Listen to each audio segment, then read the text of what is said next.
Welcome. Very glad to see you. Thank you so much. Mr. President. I'm glad that you are visiting us. You know that we are a very active member of United Nations, and with different United Nations institutions, we cooperate very successfully. And I'm glad that you are the Executive Director of United Nations Human Settlement Program, Habitat, visiting us. I know that you promote the values of equality, reduction of poverty, and urbanization. So you probably are aware about the figures with respect to reduction of poverty. We, I think, managed to successfully cope with this global disease, and the level of poverty in Azerbaijan is around 5%, which demonstrates that we managed to use properly the revenues from energy sector to have an even distribution of the wealth. And of course, new opportunities with respect to economic reforms, employment will of course create a new picture in Azerbaijan, because our population is growing. Therefore, issues related to employment and of course poverty level, which is directly linked to that, are of special importance. I'm grateful that you visited the liberated territories. I know that you've been in Agdam and saw yourself the scope of devastation. And I can assure you that in all the liberated territories, the picture is the same. Total destruction, devastation, vandalism, barbarism, and as a result, Agdam do not exist.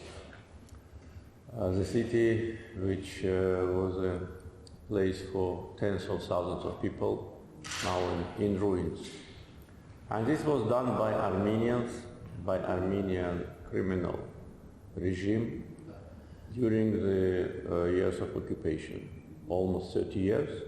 It was a deliberate, planned demolition of our cities and villages, historical, religious monuments, in order to wipe off the traces of Azerbaijani culture and history. But our liberation war demonstrated that sooner or later justice will prevail. You must be patient. At the same time, you must be committed to your country, and you must work every day in order to achieve the goal. And our war was a liberation war. We put an end to occupation, put an end to forces of evil on our land. And probably you've been informed that Armenians also desecrated and destroyed our religious monuments. 65 mosques have been totally destroyed, and in 2 remaining they kept pigs and cows, insulting the feelings of all the Muslims of the world.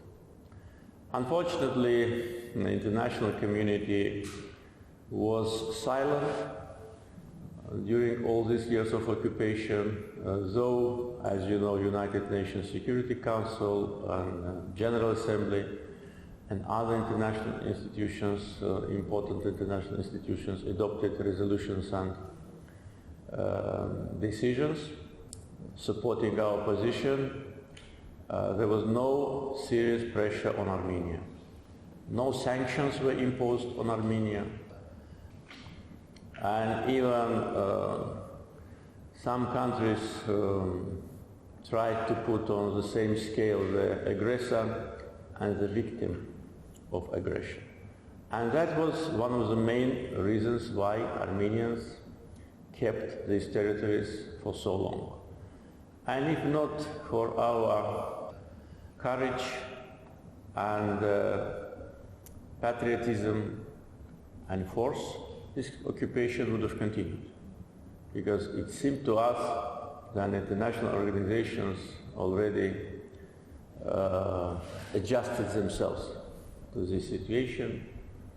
The Minsk group, as a group of strange tourists, was visiting us several times a year with these useless negotiations. And now it's clear that these negotiations was only a kind of a curtain behind which Armenia tried to seal the results of occupation. They were changing the names of our cities and villages. They were doing everything in order that the world forgets about occupation. But Azerbaijani people did not forget. None of us forgot, and all of us as one were ready to sacrifice our lives to liberate our historic motherland. And it happened. And now we have a big challenge in front of us. I'm sure you've been informed about our plans, and probably you've seen some already visible part of our reconstruction process. It's a huge task. So far, we did not receive any dollar of international assistance, neither from international organizations nor from any country of the world. All what we are doing at our own expense. And we will continue to do it, but of course it is strange that after almost 1.5 years after the liberation of the territories, no one is willing to help us. Only words, nothing more.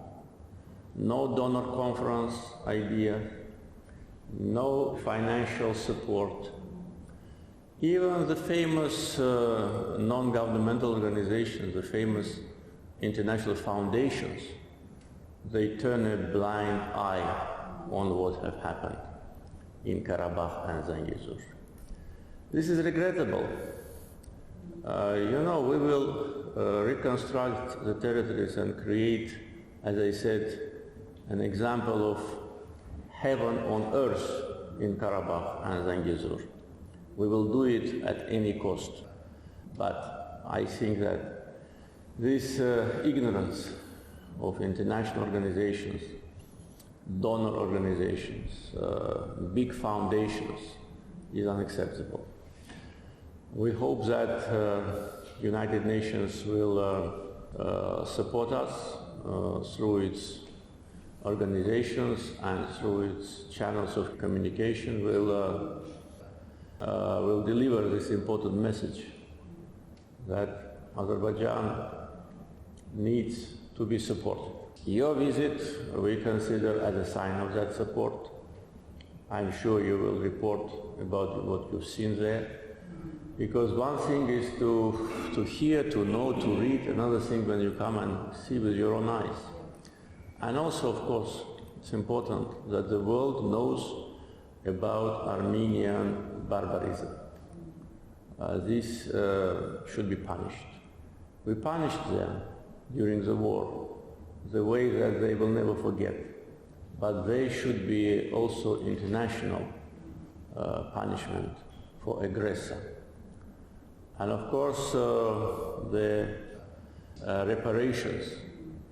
We demand reparations. We already hired international institutions, some lawyer groups, in order to help us to raise this issue in international arena. So these are the plans, and I think for the next year program we need to adjust in our cooperation this important new reality which created on the ground. The return of the internally displaced persons on the liberated territories is now not possible because of the landmines, and we already have, unfortunately, more than 200 people killed or severely injured, because of the landmines, and also cleaning these mines needs a lot of expertise and technical capability. And also we need to create decent conditions for those who will go back and the process of start. So I'm sure that you will visit us again, because this is really a very important issue, I think, on global arena, and the way how we will reconstruct the territory, which is same size of the territory of Lebanon, I think will be a good example for other countries which suffer from occupation, devastation, and other serious problems. So we can be a model, I'm sure, for all other countries which are facing or faced the same problems we did. Once again, welcome and thank you for being with us. Ölkəmizə ilk dəfə səfər etdiyini deyən BMT-nin Məskunlaşma Proqramının icraçı direktoru Maimuna Mohd Şərifi Prezident İlham Əliyevin rəhbərliyi ilə Azərbaycandakı inkişaf proseslərinin şəhər planlaşdırma və inkişaf konsepsiyasının onda dərin təəssürat hissi yaratdığını dedi. Azərbaycanda qədimliklə müasirliyin vəhdətinin şahidi olduğunu, tarixi binaları saxlamaqla müasir tikililərin ahəngdar formada inşa edildiyini, şəhər planlaşdırması və urbanizasiyanın tərkib hissəsi olan şəhər nəqliyyat sistemini və ya infrastrukturun müasirliyindən məmnunluğunu bildirdi. Azərbaycana səfərin bir gününü Ağdam şəhərində keçirdiyini deyən BMT-nin Məskunlaşma Proqramının icraçı direktoru dövlətimizin başçısının rəhbərliyi ilə Azərbaycan hökumət tərəfindən həyata keçirilən Ağdam şəhərinin inkişaf və urbanizasiya planı ilə yaxından tanış olduğunu qeyd etdi. Maimuna Mohd Şərifi Azərbaycanın məqsədinin Ağdamda daxil olmaqla işğaldan azad edilmiş ərazilərdə sıfır emissiyalı, müasir ekoşəhər konsepsiyasının tətbiq edilməsi olmasını məmnunluqla vurğuladı. Bildirdi ki, BMT-nin Məskunlaşma Proqramı dünyanın müxtəlif ölkələrində post-münaqişə şəraitində şəhərlərinin qurulmasında, dayanıqlı şəhər inkişaf konsepsiyalarının yaradılmasında təcrübəsi ilə dəstək verir və bu xüsusda Azərbaycan hökuməti ilə sıx əməkdaşlığa hazırdır.